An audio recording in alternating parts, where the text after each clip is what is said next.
From chaos to complete meltdown, these customers didn't just complain, they crossed the line. Sarcasm, sharp words, and epic burns met Chef Ramsay's fury. Get ready for the most satisfying Gordon Ramsay takedowns ever. One of the most shocking dining room meltdowns involving Gordon Ramsay erupted during a chaotic dinner service. As tickets piled up, an impatient customer stormed to the pass, interrupting him mid-plate to complain about her wait. Service, please. Excuse me, Mr. Rose. Yeah, I'll be But one customer is not satisfied. Service, please excuse me, Mr. Ramsay. I just asked for 30 seconds. If you can just be so kind, I'm in the middle of serving a table. Service. Ramsay remained focused but irritated, saying, "I'll be 30 seconds right now. I just asked for 30 seconds if you can just be so kind as I'm in the middle of serving a table." He asked for half a minute to finish serving another table, but she refused, hovering over hot plates and demanding answers, ignoring the crucial timing.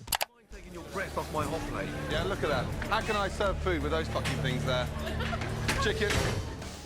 How long do you think it might be wood? Would you mind taking your breasts off my hot plate? How can I serve food with those things there? That sarcasm was the breaking point. Ramsay snapped, demanding she back up so he could do his job. The customer escalated, flipping an entire plated dish, crashing food onto the floor and ruining a table's meal completely. Security, please. Security, please! Ramsay immediately called for security. With an entire table's food on the floor, it's the worst possible moment. Table's food on the floor. It's the worst possible moment. She was escorted out of the restaurant, leaving behind chaos, wasted food, and a lesson in what happens when impatience crosses the line. But that wasn't the only time a customer pushed too far. In Hell's Kitchen, two women were about to test Ramsay's patience next. During a hectic Hell's Kitchen service in the first US season, two female diners confronted Gordon Ramsay at the pass. One accused him of hurting her friend's feelings after he had told her friend to F off. Feelings. I hurt your friend's feelings. Yes. Yeah? Yes, Why? she's very upset because you told her to fuck off. Oh, really? Mr. Chef, yes, ladies, you have my friend's feelings. I hurt your friend's feelings. Yeah, yes, I'm very upset because she told her to fuck off. Oh, really? Ramsay didn't deny his words. Oh, really, did I? Yeah, you did. Okay, can you tell her I meant it? Yeah, all right, okay, yes. He made clear he demanded respect in his kitchen and wouldn't tolerate confrontational complaints. Can you tell her I meant it? Yeah, all right, I'll tell her. Can you both? The situation didn't end there. Ramsay told his maître, Jean-Philippe, to take the women back to plastic surgery, mocking them for caring more about looks than understanding the stress of a busy professional kitchen. Ladies, please. Ladies. Let's just go. Let's go. Call these two ladies please back to plastic surgery, ladies here, ladies. Let's just go. This incident is remembered for Ramsay's blunt, no-nonsense authority, demanding respect and control in his kitchen. From rude complaints to flying food, Ramsay had seen it all. But one angry customer with a beef problem was about to top it. During a high-pressure dinner service in one of Gordon Ramsay's restaurants, a customer became frustrated over the doneness of his beef. He had requested medium, but it arrived closer to rare. Is it cooked? I asked for medium, and that's rare. Rare at best. I asked for medium, and that's rare completely. Decides to take matters. Completely. Unable to contain his impatience, he stepped up aggressively, interrupting the flow of service and demanding immediate attention. Ramsay noticed instantly. He didn't back down. Service, please. Let's go, please. Two beef. Who is this man throwing food on the hot plate? What's the matter? Oh no, service please, let's go please. Two beef. Two. Who is this man throwing food? What's the matter? With a mix of controlled outrage and sharp ridicule, he confronted the diner. Well, talk to me. Look at me. Look, excuse me. Hey. Don't come in here acting like jumped up like some little gym bunny. Now do me a favor. That's his job. Well, talk to me. Look at me. Look, excuse me. Hey. Don't come in here acting like jumped up like some little gym bunny. Now do me a favor. That's his job. You. Fuck off. Yes? Ramsay's response was biting and precise. Now do me a favor. That's his job. You fuck off. Yes? You trying to poison me? Poison you? What a fucking dick. It's beef, you fucking... You trying to poison me?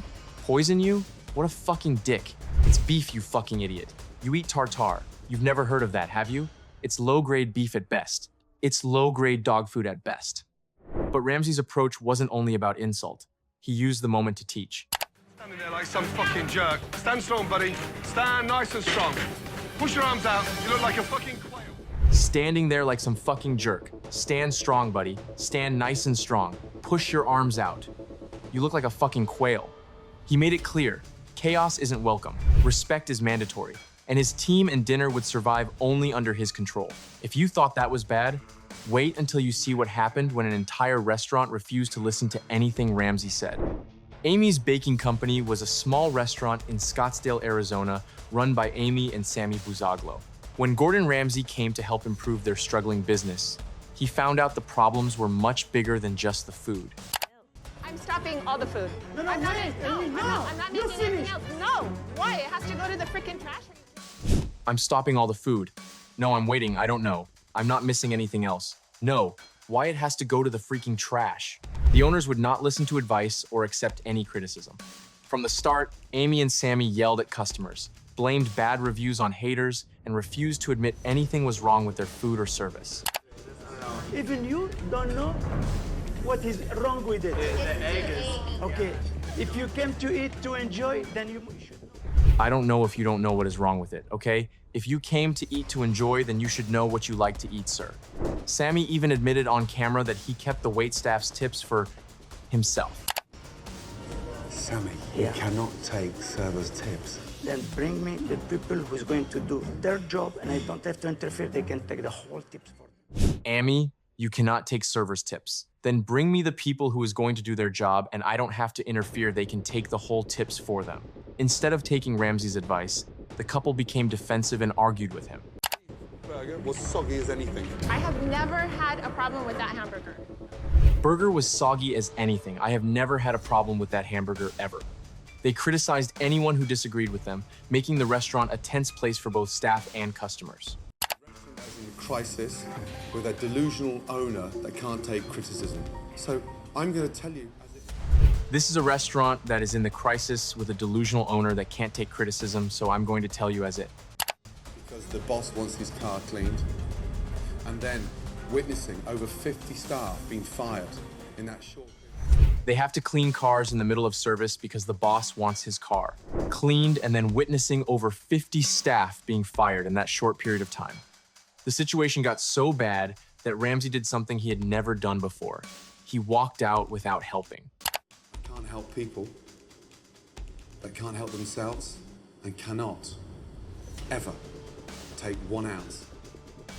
I can't help people, they can't help themselves, and cannot ever take one out of criticism. And if you're not willing to change, I'm not going to butt heads, argue, scream, whatever you want to say. But this is not normal. And if you're not willing to change, I'm not going to butt heads, argue, scream, whatever you want to say, but this is not normal. Amy's Baking Company is remembered as one of the most famous failures on Kitchen Nightmares, showing that no matter how much advice someone gives, a business cannot improve if the owners refuse to change. That was a whole business falling apart. But sometimes it only takes one loud customer at dinner to make a service completely collapse.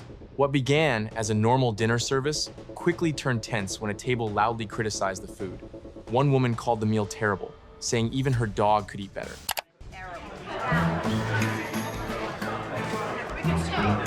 Even I can cook better than that. That's horrible. Absolutely terrible. Even I can cook better than this. No, it's horrible. It's absolutely horrible. Terrible. Are you kidding or? No, I'm not. Oh, you're serious? That I wouldn't even feature my dog. That was horrible.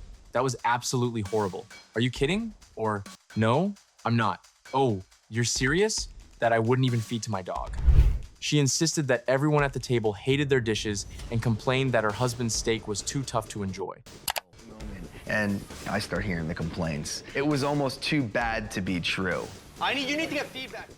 Here I am now in this pinnacle moment, and I start hearing the complaints. It was almost too bad to be true. I need you to get feedback from me. Ramsay jumped in before things boiled over, but surprisingly, he didn't yell. He asked for details instead of drama. Say, sweetheart. It's terrible. Worst food I've ever eaten. Really? Why don't you just take a seat and just sit down and try to enjoy a cup of coffee? How can you enjoy? What you are trying to say, sweetheart. The food was terrible. The worst food I have ever eaten.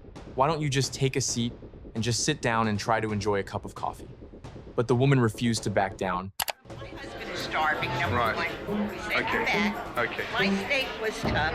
Okay, good. But madam, unfortunately, you're talking out. How can you enjoy something when you come? My husband is starving, number one. We went it back. My steak was tough. Ramsay shifted. Madam, unfortunately, you're talking out your rear. He stood by his kitchen and his chefs.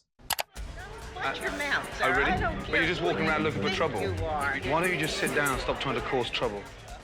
Watch your mouth, sir. I don't care who you think you are. You're just walking around looking for trouble. Why don't you just sit down and stop trying to cause trouble? Grow up, will you? Then, turning to other guests, Ladies, welcome. Good evening. Hi, how are you? So sorry about the old bag. go ladies, welcome, good evening, hi, how are you so sorry about the old bag?